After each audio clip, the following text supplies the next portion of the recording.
Yes, folks, I was fortunate enough to be able to go to this year's Too Many Games Expo, and it was easily one of the biggest highlights of my entire year. The amount of amazing and talented people I met there, on top of the amazing deals I found at the vendors, easily made my entire day feel like a dream. I have a lot of footage of the exhibition here to please your eye holes, but I'm making this video to show what I bought and who I met. So this episode of the Game Room is more so a collection update, in which case I hope you enjoy.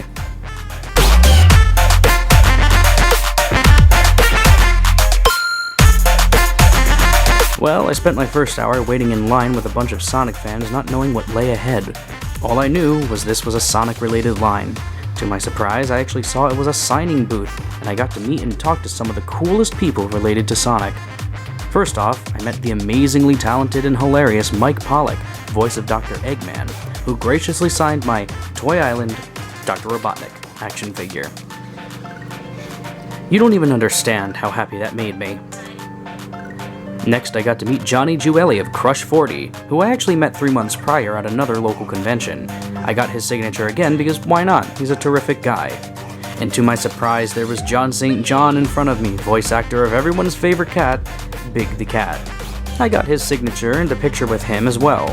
It's hard to see, but he's actually holding a miniature Big the Cat toy from the early 2000s. This was a wonderful treat, and everyone was so kind. And then who else would I meet than one of the artists of the Sonic the Hedgehog comics? This meant a lot because as far as I'm aware, those comics are ending, so having his signature was an absolute blessing. After geeking out for so long, I finally went to the vendors and got some amazing deals. First thing I bought was a Japanese copy of Kirby 64 from my brother. Hopefully he knows how to play Japanese games on a US console. Either way, I'm glad I could grab it for him. Kirby 64 is an awesome game. Next, I found a booth selling an array of Sega Saturn games, in box and in great condition. I picked up Sonic 3D for the Saturn. Many people don't like this game, but I believe the Saturn version is a lot better.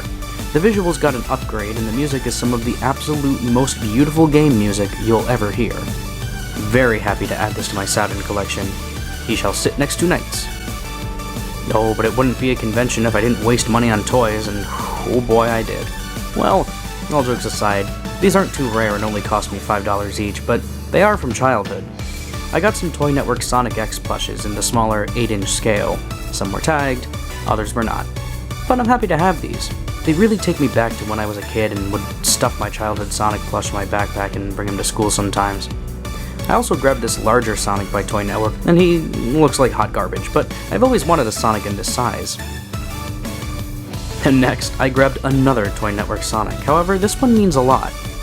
This is an original Toy Network Sonic plush when they were just branded as Sonic the Hedgehog instead of Sonic X.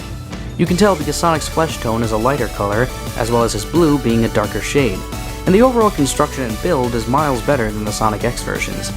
He now sits atop my bed. Also, let me just say, Too Many Games had an awesome arcade, and most of the units were Japanese, so you really got to play authentically. It was so great. Here's a snippet of my buddy playing some weird Japanese game that was playing Caramel Dancing. Thank you, Justin, for driving all of us up there this weekend.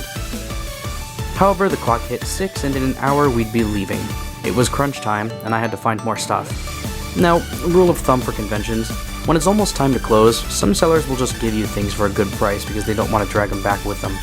I picked up this Sega Genesis Model 1 with all the wires and the controller for only $20. That was a fantastic price, and I was very happy.